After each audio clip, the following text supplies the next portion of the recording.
Merhaba oyun severler, yine bir liste videosuyla daha karşınızdayım. Bu haftaki liste videomuzun konusu başlıktan da anlayacağınız üzere en iyi FPS oyunları olacak. Özellikle Türk oyuncuların FPS oyunlarına olan düşkünlüğü göz önüne alındığında böyle bir liste videosu kanala lazımdı. Buradaki oyunlar tamamen benim kendi tercihime göre listeye alındığından sizin çok sevdiğiniz bir oyunun bu listede olmaması muhtemeldir. Şimdi listeyle alakalı bir iki noktayı belirteyim ki sonrasında hırgür çıkmasın, tadımız kaçmasın. Listeyi hazırlarken oyunun ana odak noktasının FPS olmasına dikkat ettiğimden bazı çok sevdiğim oyunları listeye alamadım.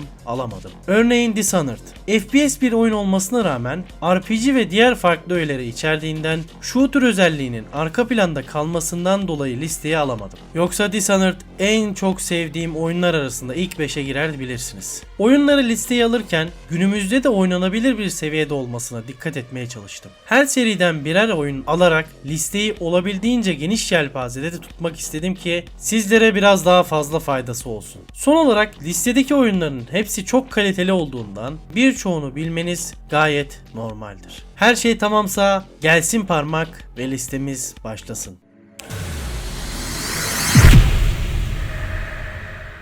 Birinci oyunumuz herkesin çok sevdiği, buram buram kalite kokan PlayerUnknown's Battlegrounds. Yani herkesin bildiği adıyla PUBG.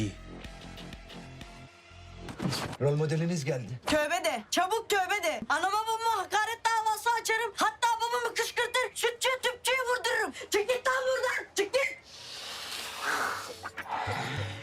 BioShock Infinity. Her oyunda üzerine koyarak ilerleyebilen nadir oyunlardan biri olan BioShock serisinin son oyunu ile akıllarımızı başından almayı başarmış enfes oyunlardan bir tanesiydi. İçerisindeki farklı silah çeşitleri ve özel yetenekler ile oynananların başını döndürdüğü gerçektir. Hikaye anlatma noktasında her zaman bencil olan BioShock yine de bizleri etkilemeyi, oyunu bitirdikten sonra da sayfalarca internette araştırma yapmayı tetikleyen hikayesiyle de başarılı olduğunu söyleyebiliriz. Son olarak da oyun dünyasının en iyi takipçi karakterlerinden biri olan Elizabeth'i de unutmamak lazım. Maalesef devamının gelmeyecek olması dışında sevenleri üzen bir şey olmamıştır. Bu da bize dert olsun. Call of Duty Black Ops. Her ne kadar sonlarında güzelim seriyi gazı kaçmış gazoza çevirseler de salladınız mahalleyi, kapağını açtınız, gazını kaçırdınız. Kaçtı. Mındar ettiniz lan mahalleyi. Kasım 2010 yılında çıkan Black Ops birçok FPS ve Call of Duty sevenlerini mutlu etmeyi başarmıştı. Başarılı aksiyon sahneleri, akılda kalıcı karakterleri ve işlemiş olduğu hikayesiyle serinin en güzel oyunlarından biri olmayı ve bu listeye girmeyi hak etti. Ayrıca grafik kalitesiyle bugün bile oynanabilir durumda olduğunu da söyleyebilirim. Call of Duty Modern Warfare 2. Her ne kadar her seriden bir oyun alacağımı söylesem de Modern Warfare 2, Call of Duty serisi içerisinde imtiyazı hak edecek kalitede bir oyun. İkinci Dünya temasından sıyrılıp savaşları modern bir atmosferde işleyerek, bunu da harika bir hikaye anlatımı ve aksiyon sahneleriyle süsleyerek düz bir FPS savaş oyunu olmaktan sıyrılıp yıllar sonra bile oynanabilecek kalitede bir oyun olmayı başardı. Hele de Call of Duty ismini taşımasına rağmen özellikle havalimanı saldırısıyla oyun dünyasına damga vurmuş, adını unutulmayacaklar arasına yazdırmıştır. Call of Juarez Gunslinger. Kendilerini Dying Light ile tanıdığımız Techland firmasının Mayıs 2013 yılında çıkarmış olduğu Vahşi Batı temasının RDR'den sonra en iyi aktaran oyunlardan biridir. Belki çok iddialı oldu ama Vahşi Batı noktasında bayağı iyidir yani. Yeterli miktardaki silah çeşitliliği, atmosfere uygun hikaye sunumu, yerinde kullanılan mizah unsurları, oynanışa etki eden yetenekleriyle yapmak istediğini yapmış, ne istediğini bilen, ona göre işler yapan oyunlardan bir tanesidir. Altı patlar kullanmak inanın hiç bu kadar zevkli olmamıştır. Her ne kadar bu seri daha sonraları istediği başarıyı yakalayamasa da benim için unutulmayanlar arasına girmeyi başarmıştır. Riddick. Oyundan film, Filmden oyun olmaz düşüncesine antitez olarak karşımıza çıkan Riddick her anlamda bizleri şaşırtmayı başardı. Galaksinin en tehlikeli mahkumunun galaksinin en güvenlikli hapishanesinden kaçışını işlediği gerçek bir macera ve aksiyon dolu hikayesiyle bizleri etkilemiştir. Syndicate, Brother: A Tale of Two Sons ve Payday 2 gibi başarılı oyunların geliştiriciliğini de yapan Starbreeze Studios, Riddick ile benim gibi düşünen binlerce insanı da şaşırtmayı başardı. Gözden kaçıranlar için bakmaları iyi olur.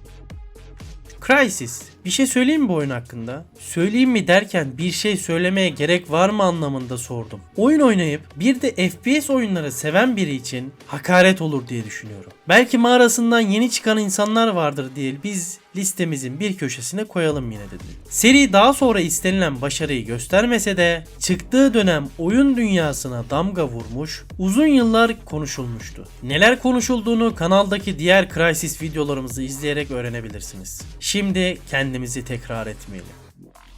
Doom 2016. Doom serisi FPS oyunlar arasında gerçek anlamda unutulmazlardan biridir. Hani derler ya 7'den 70'e. İşte bu oyunda 7'den 70'e herkesin oynadığı, en kötü ihtimalle ismini duyduğu oyunların başında gelir. Her ne kadar Eternal serinin son oyunu olarak çok başarılı olsa da bana göre Doom 2016 çok daha rafine ve oynanabilir bir oyundu. Saf aksiyon ile başka hiçbir şeye ihtiyaç duymadan oyuncuyu eğlendirebileceğine inanmış ve bunu başarmış kaç tane oyun var ki?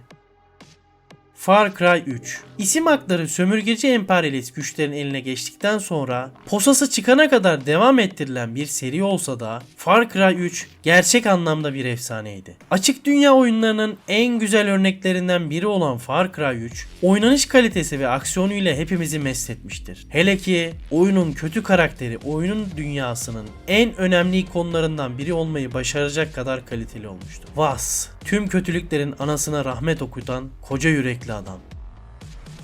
Fear. Aradığınız oyunda hem korku öğesi olsun hem de FPS olsun diyorsanız başka yerlerde zaman kaybetmenin alemi yok. Aradığınız oyun Fear'dır diyeceğim de oynamayan kaldı mı hala aramızda? Kırın zincirlerinizi ve bu oyuna bir şans verin. Fear'ın hiç bilmezseniz bile yapay zekasının kalitesi hakkında muhakkak bir şeyler duymuşsunuzdur. Günümüzde bile birçok oyun bunu yapamazken 2005 yılındaki bir oyunun böylesine bir şeyi başarması nasıl takdire şayansa serinin şimdiki acınası haline bakıp sövmek de o kadar doğaldır. Half-Life 2. Gerek çıktığı dönem olsun, gerekse sonraki dönemler olsun birçok FPS oyununa yol gösterici, FPS oyunları tarihinin en önemli mihenk taşlarından biridir Half-Life. Hem ilk oyun hem de ikinci oyun döneme damga vurmuş. Oyun içindeki neredeyse tüm nesnelere birer fizik eklenmiş olması şu an bile birçok oyunda olmayan bir özellikken bir de Gravity silahı neredeyse bir devrim yapılmış gibiydi. Seveni vardır, sevmeyeni vardır ama her kesimden insanın saygı duyduğu ve duymak zorunda olduğunu düşündüğüm bir oyundur kendisi. Tek kusuru ise koca bir neslin devam oyunu beklerken kanser olmasına sebep olmasıdır.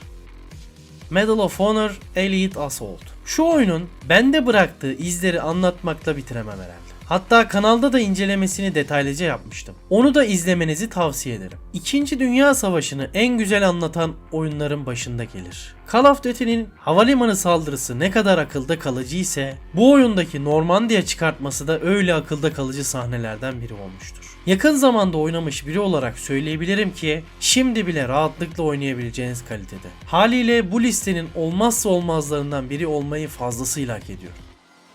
Metro Last Light. Half-Life'a alternatif olmayı belki de en çok bu oyun yakalamıştı. Tabii ki asla bir Half-Life gibi oyun dünyasına bir yenilik getirmedi ama kullanmış olduğu mevcut tekniklere gayet başarılı bir şekilde oyunu aktararak korku, gerilim ve aksiyon duygusunu oyuncuya yaşatmayı başardı. Serinin son oyunu olan Exodus çok daha kaliteli gözükse de hem çıktığı zaman yaşanılan optimizasyon sıkıntıları hem de ilk oyunlardaki lineer yapısından çıkıp oyunu açık dünya yapmaya çalışmaları bu listeye girmesine engel oldu diyebilirim. Yoksa Exodus gayet keyifli ve oynanası FPS oyunu olsa da Metro Last Light ne istediğini çok daha iyi bilen ve bunu uygulayan bir oyun olmuştur.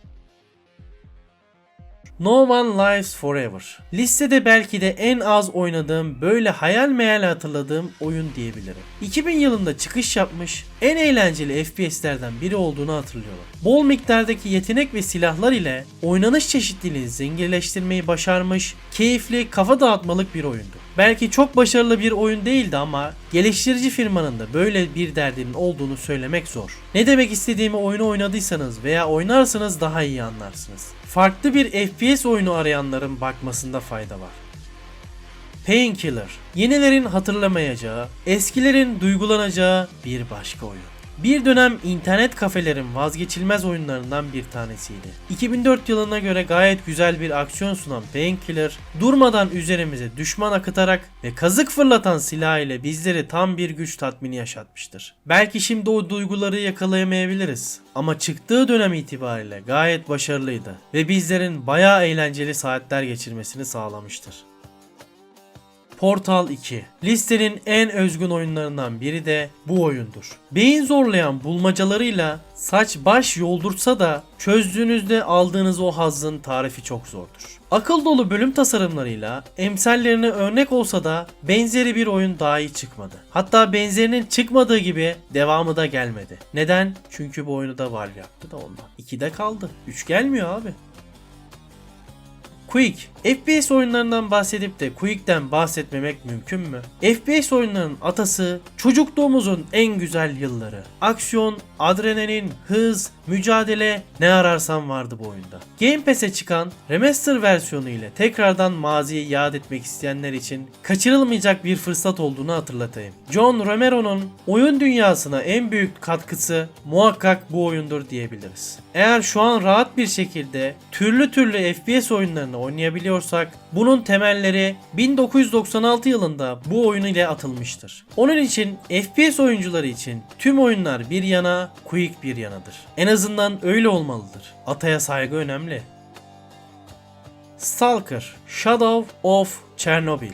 Yarım bıraktığım, daha sonra dönüp bitirme fırsatı bulamadığım oyunlardan bir tanesi de Stalker serisidir. Ama bu asla onu unutulmazlar arasına girdiği gerçeğini değiştirmez. İşlemiş olduğu atmosfer ile oyunun içerisinde kaybolmanız mümkün. Korku gerilim oyunları arasında önde gelen oyunlardan biridir. Yenisi gelmeden de müsait bir zamanda tekrardan bir dönüp yarım bıraktığım işi bitireceğim. Superhot. Daha önce de üzerine çok konuştuğumuz oyunlardan bir tanesi. Kendine özgü oynanışı, tarzını ve farkını ortaya koymuş kaliteli bir oyun. Hareket ettiğinizde akan oyun ile kendine has oyun tasarımı belki de listedeki en farklı FPS deneyimini sunan Superhot, kesinlikle bakmanız gereken başka bir FPS oyunu. Vaktiniz varsa bu farklı heyecanı deneyin derim. Titanfall 2. Ya bir tane oyun vardı böyle robotlu ateş ettiğimiz acayip bir oyundu. Hani duvarda falan da yürüyebiliyorduk. Hatta neydi onun ismi diye biri bir soru sorsa size direkt Titanfall cevabını yapıştırabilirsiniz. İşte bu oyun o kadar akılda kalıcı, o kadar etkileyici. Maalesef devamı gelmeyecek. Electronic Arts'ın gözden çıkardığı bir oyun olarak tarihin tozlu sayfalarında kaybolup gitti. Gözün kör olsun EA. Kartların yırtılsın. Topların patlasın, serverların çöksün. Oh, rahatladım. Wolfenstein New Colossus. Geldik listenin son ve benim için en özel oyunlardan birine. New Colossus serinin son evet, Youngblood'u görmezden geliyorum. Çıkmadı varsayıyorum. Umursamıyorum, ötekileştiriyorum. Blazkowicz reisi görmezden gelenleri ben de görmezden geliyorum. Hepinizin Neco burayı biple, tamam mı? New Colossus bir aksiyon FPS oyununda yapılması gereken her şeyi gayet güzel yapmış. Bunu da harika grafikleriyle süslemeyi başarmıştır. Hem de giriş sekansıyla hem de final sahnesiyle bana göre en unutulmaz oyun sahnelerinden birine sahiptir. Zaten köklü bir geçmişi olan Wolfenstein serisi New Colossus ile altın dönemini yaşamıştır. Evet, şu an can çekişiyor olabilir ama muhakkak bir şekilde eski ihtişamlı günlerine geri dönecektir. Dönmelidir de, döndürülmelidir de. Geldik listemizin hem de videomuzun sonuna. Muhakkak listede eksik oyunlar vardır. Olması gereken ama olmayan oyunlar da vardır. En nihayetinde kişisel bir listedir. Sizler de yorum kısmında sizin en beğendiğiniz ve unutamadığınız FPS oyunlarını belirtirseniz sevinirim. Bu haftalıkta videomuzun sonuna gelirken hem bizleri desteklemek hem de motivasyonumuzu yükseltmek için kanala abone olmayı ve yorum yapmayı unutmayın. Discord sunucumuza da gelirseniz iki lafın belini kırarız. Unutmayın ki oyunlar öznel bir nesnedir. Kişiden kişiye farklılık göstermesi de gayet doğaldır. Bir sonraki videoda görüşünceye kadar oyunla kalın.